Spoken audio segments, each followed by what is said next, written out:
மீன் சட்டியை கழட்டி ஓரம் வைத்துவிட்டு பின்பு மசாலாவை போடவும் பற்றிக்குது.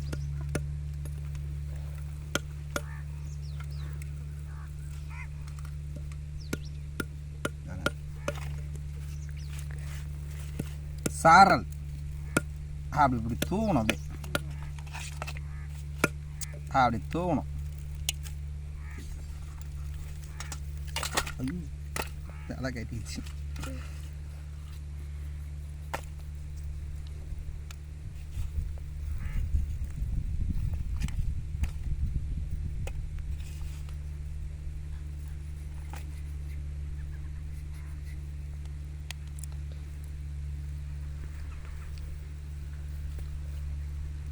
வேற லெவலு.